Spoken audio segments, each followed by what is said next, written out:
N'hésitez pas à liker la vidéo si elle vous plaît et si vous êtes nouveau sur la chaîne, n'oubliez pas de vous abonner et d'activer la notification pour ne rater aucune de nos prochaines vidéos.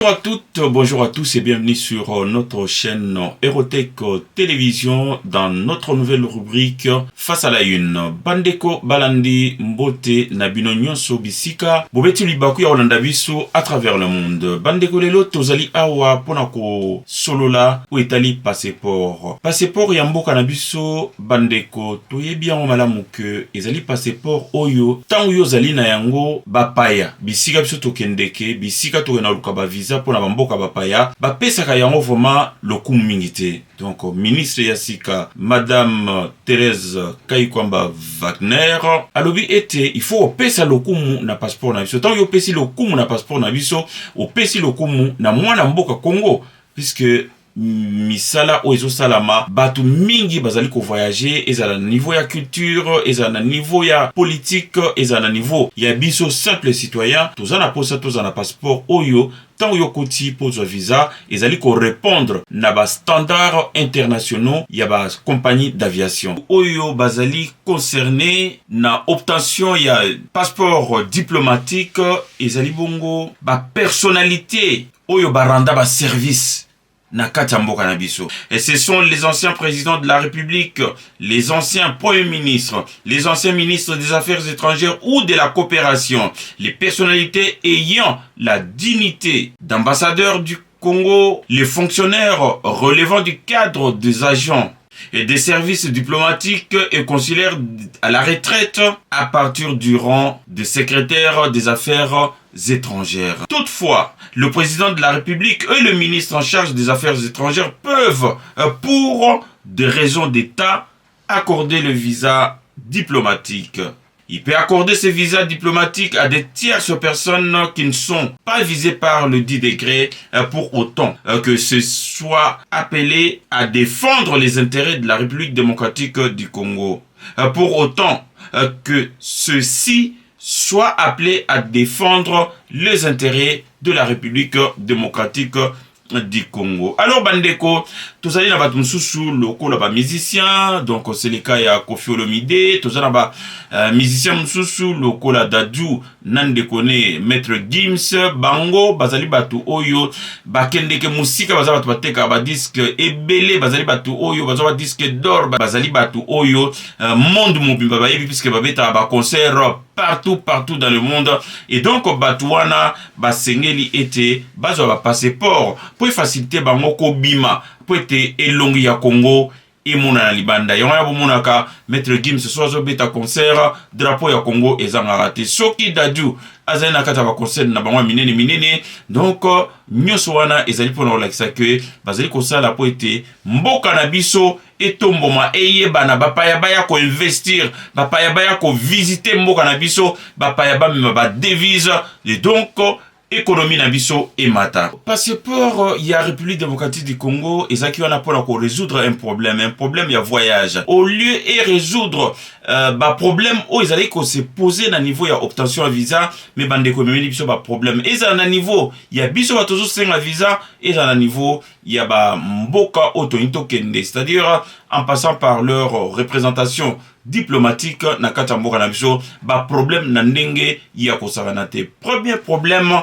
bandeko balandi, il fallait qu'on résoudre en haut, et donc pour nous résoudre problème wana il fallait que tozala vraiment na ba passeport o ezali acceptable na monde mobimba. Alors tozala ba société d'aviation, tozala ba pays ba yokana de façon que passeport na bango ezala lolenge moko. Puis o ezala kata passeport, filigrane o ezala kata passeport, ezala reconnu na ba machine nyonso, soki ba kotiango, donc ba reconnaître que passeport oyo ezali solo passeport ya malamu.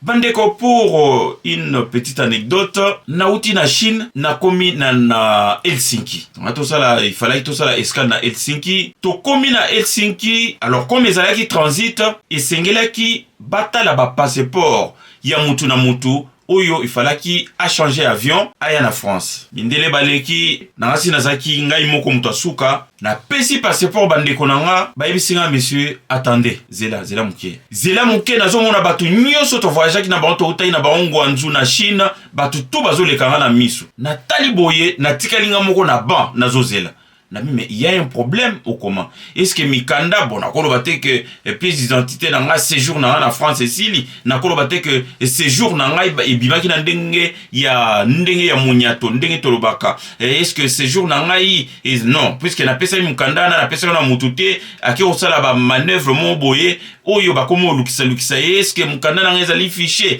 pona nyongo songolo na komiko sala ba calcul ndenge na mutu nanga mutu bandi ko chauffer nga bandeko wana biloko nanga nyonso uti déjà en avion auto uta ina na Chine et koti déjà en avion Airbus 320 poto toke na France. Alors bandeko ba passeport ba kota na machine et le côté ba kanoti passeport ba kota nzokande puce ndokande Rwanda tozaki na période ya régime oyakala boyebi ndenge nini ezali ko fonctionner bazalaki passeport bazosala na Belgique ndambu ya mbongo tozofuta ezokende na ba compte na ba Dubai ezokende na ba banque oyo ezali protégé oyo bazali bon buno boyebi tokozo la solo na te puisque toso betango awa ya ba passeport na shakala ba compte sa boye filigrane ezali standard donc c'est-à-dire filigrane na biso ezali ya biso moko to misalela to sala mukina na biso moko na niveau ya passeport donc batala boye passeport et yebanité bayibi passeport et oyo nazolo bezali véridique bandi wala na tomboli téléphone na bengi Paris na yebisi mama na bana bon awa nazali na aéroport ya Helsinki mais passeport na ngezole kate et donc ces passeports arrivent au point nommé puisque c'est une réponse à la fraude et au défi de la mobilité internationale. Bandeko, na rapport ya DGM, Direction Générale de Migration na Kata Congo, balobi ki était na mbula oyo tolika ya 2024, bakangi batu 1200 personnes oyo bazali ko bima mboka soit na ba passeport falsifié, c'est-à-dire balongoli film oyo ezali kola photo bakamati photo babambi na kati ya batu wana tozala batu mususu oyo bayaki na ba doublette donc bazwi passeport ya mutu basali ya mbala mibale et puis balingi bavoyager nango bazwi identité bazwi nyonso oyo ya mutu et puis akamati ka photo bache et puis alingi voyager nango mais mbala oyo ozali susu te grâce ya puce oyo ezali intégré na kati ya passeport na biso puisque na kati ya puce wana tozali bongo na image ya face à mutu tozala photo lisusu te tozala juste na image nde tomona wana ba pièce d'identité pour na biso tozala na étranger ozali na empreinte digitale oyo etikalaka na administration pour ete balandela bayeba soki y a un problème ba comparer ba empreinte ya mutu oyo azali liboso ya policier et puis na ba empreinte o bazana na kati ya ba appareil na kati ya ba machine et puis na signature numérique ba signature auto signaka tanto que na zo mikanda na mboka bapaya donc nyonso wana ezala kati ya passeport alors nyonso wana ezali oyo ezalaki déjà mais ezalaki sécurisé te puis wana nde makambo plus ndelikambo et donc cette technologie permet non seulement de sécuriter davantage les informations personnelles mais aussi de faciliter l'identification rapide et faciale aux frontières. Nous avons vraiment na ère ya identité numérique.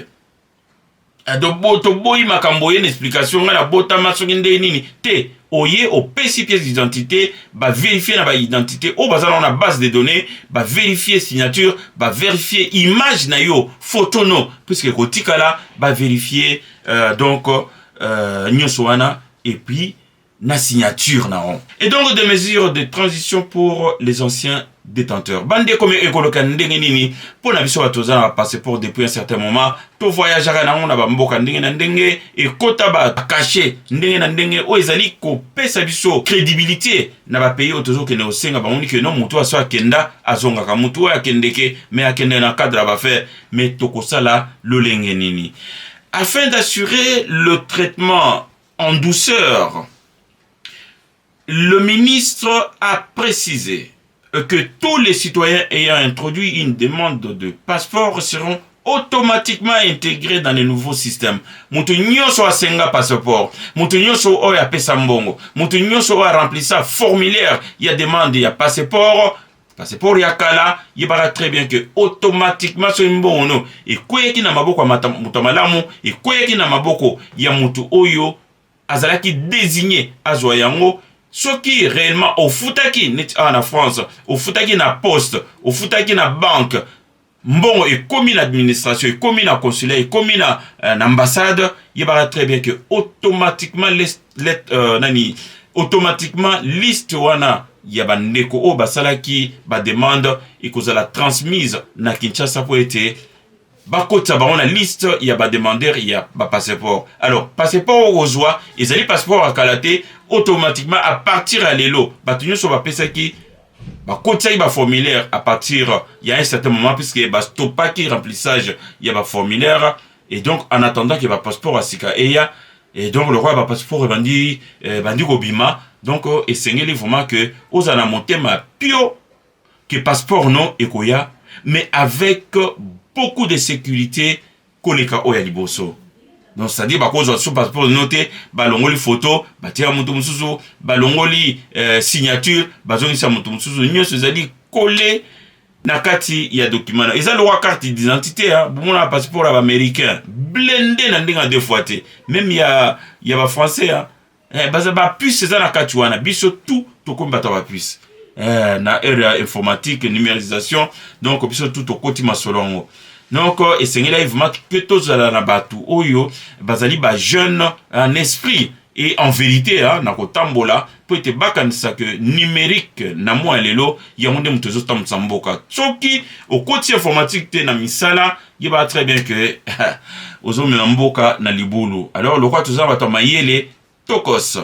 Par ailleurs les passeports actuellement en circulation reste valable jusqu'à leur date d'expiration. Passeport aux anango na moya lelo yeba que tindenge kosila passeport wana ezali valable mais tant yo okende pour ngo changer passeport yeba que sans ce moment là nde ba ko changer yo passeport. Donc avec une période de coexistence autorisée jusqu'en 2030. Donc horizon 2030 nde esika sokoza na passeport tina 2030 yeba très bien que na 2030 automatiquement il faut changer passeport na. De toute manière basi ba sali déjà ba calcul na bango hein.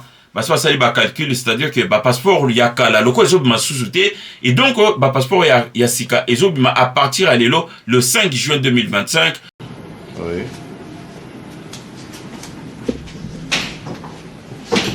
Merci.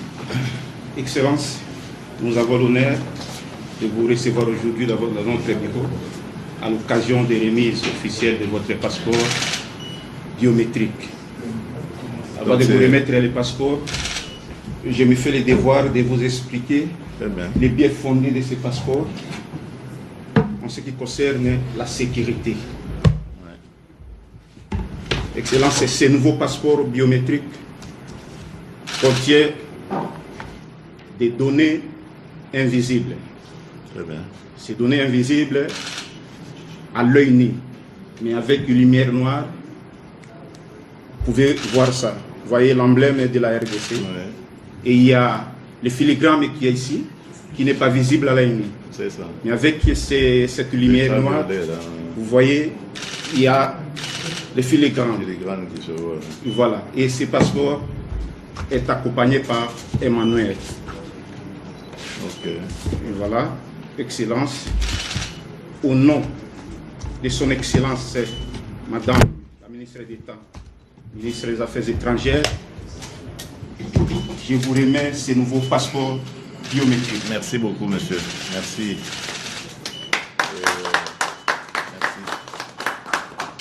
Coût ya passeport ezali fixé à $75 américains. To sengi na bakonza mboka ete ba respecter vraiment to wana puisque tozali vraiment na kumoko fixe oyo congolais tozali ko informer ba congolais ba que lelo bando futa $75 américains pour na tina ya kozwa passeport Yasika. Et donc, un coût fixé à 75 $ américains et une procédure 100% numérique. Bandeko balandi. Donc, lelo passeport nayo okozongo en ligne. Donc, eza sumaramte. Ok, no salara milongo na ambassade ou bien otindambongo à n'importe quelle institution financière. Donc, lelo institution financière oyo iponami ezali Equity Bank BCDC. Donc Equity Bank bafungoli bongo compte na niveau ya ministère ya affaires étrangères pour être soki ozala poso zo passeport ozolango nanga mwana. Mais yeba très bien que tant yo ngozo passeport ozali na formulaire niveau ya ministère même en ligne ministère affaires étrangères ba onde mutu bazali ko faciliter ba na kata interface wana ozali na ba ligne oyo ezali ko peso nzela au futa au remplir ba coordonnées no ezala bancaire ezala ba identité na yo. Donc nyonso wana ezali na ministère affaires étrangères oyo na ko pesa awa ezali www.passeport en minuscule.gouv.cd. Donc so za na posa passeport kende na www.passeport au singulier.gouv.cd au remplir ba condition nyonso bandeko balandi au bandi cause la passeport na yo ndenge elon. Donc ce site offrira aux citoyens une interface numérique pour soumettre leurs demandes, réserver un rendez-vous et suivre l'évolution de traitement même ndenge et sika passeport ne komeli. Donc bazali ko peso donc étape nyonso. Donc le gouvernement a d'ores et déjà commencé à équiper des centres de capture biométrique à Kinshasa et prévoit l'extension rapide de ces dispositifs dans ces chefs-lieux des provinces ou d'enregistrer les données biométriques, c'est-à-dire photos, empreintes digitales, signatures numériques et de requérants dans un environnement sécurisé et propre. Plusieurs pays européens, dont la Belgique et la France, avaient soulevé des inquiétudes quant à la fiabilité des anciens passeports congolais. Ces nouveaux documents répondent aux attentes de nos partenaires internationaux et établissent la crédibilité de notre administration. Donc, bandeko, na betelebino l'histoire nanga ya Helsinki, ils en Italie, ils en Afrique de l'Ouest. Donc, ndenge nini bazali ko tungisa ngai pona likambo ya passeport. Alors, donc, to suivre vraiment to koti na monde ya numérique et puis tout ça na passeport où ils allaient acceptable na ba pays nyonso. En effet, la République démocratique du Congo rejoint ainsi un cercle grandissant de pays africains comme le Sénégal, même le Mboka Oizo Bunsabiso na botanga kombo nango et puis le Ghana, ayant déjà adopté des passeports biométriques de dernière génération, page de sécurité et de reconnaissance internationale. Et ce type de documents facilite également les démarches de visa, notamment pour les voyages en Europe ou en Amérique du Nord, où les rigueurs en matière d'authentification est très élevé. Donc, il faut faire banzela pour nakobima bimaka ndenge to bimaka toujours na ba affaire na biso. Donc, c'est un peuple congolais toujours likambo oyo sujet oyo à cœur pour être makambo ekende liboso. Boye barabi bien que mbutu ezalate kowela ezalate non passeport on dirait mbongo ya bindo mbongo échanger votre que mbango to que no chanter ndeko na passeport no ezali valable jusqu'à nouvel ordre. Donc seulement ba renforcer système de sécurité pour être ba doublon ezala kate puisque mboka na biso bino momboye bikaka. Et donc le processus de délivrance renforcé. Pour accompagner cette réforme, les autorités ont également prévu les procédures de démarche et de délivrance de passeports. Les systèmes d'enrôlement est désormais centralisé et connecté à une base de données nationale d'identification. Cela permet de vérifier en temps réel les informations et d'éviter les doublons. Donc, bandeko balandi doubleur aux alakate puisque l'informatique. Sur Balobi, monsieur Mpoi. Donc, aux alliés numéro 1, ils allaient attribuer à monsieur Mpoi et non pas à monsieur Moussoussou. Donc, au côté wana carré. Donc, information où ils allaient dans la base de données, ils allaient information crédible, il y a moutou, ils allaient bosso, il y a agent, il y a fonction publique. Et donc, ces centres de production équipés de matériel moderne ont été installés à Kinshasa, à Lubumbashi, à Goma, malheureusement à Goma, Et puis, en Mbujimayi, d'après le ministre de l'Intérieur, puis de 10 000 passeports, plus de 10 000 passeports de nouvelle génération ont déjà été produits dans la phase pilote menée depuis mars 2025. Donc, depuis mars 2025, production c'est bandaki, passeport à Sika bandaki déjà, et donc, déployant à partir de l'eau, distribution. En conclusion, bandeko balandi, un pas vers la modernisation de l'État congolais, un pas vers la modernisation de l'État civil Yambo Kanabiso. Lancement yaba passeport oyo bandeko balandi, et ça dit qu'on représentait étape cruciale. Il y a digitalisation, il y a service public congolais. To côté dans le monde numérique. Olingo lingate bandeko balandi, malembe. Mindelepe bandake malembe. To bandako fingate, bina bozalaki wapi te. Ba mindelepe période wana, narasi bazali pe na batuna bango batuna bozalaki wapi. Mais informatique lelo, ezali partout informatique. Olingi informatique, c'est très bien. Olingi informatique te, mendeko informatique Orlando partout. Tio kolingango. Tolobaki passeport ezali 99, mais bandeko mimbalela ki babino 99 jamais to futa yango. Merci beaucoup de m'avoir suivi et à très bientôt. Partagez cette émission, partagez, likez et à très bientôt sur votre chaîne d'information. Je suis votre humble serviteur Jean Pouilly. Cette émission est produite depuis Paris en France. Bien de bonnes choses chez vous. À bientôt. Merci. Bye bye. N'hésitez pas à liker la vidéo si elle vous plaît et si vous êtes nouveau sur la chaîne, n'oubliez pas de vous abonner et d'activer la notification pour ne rater aucune de nos prochaines vidéos.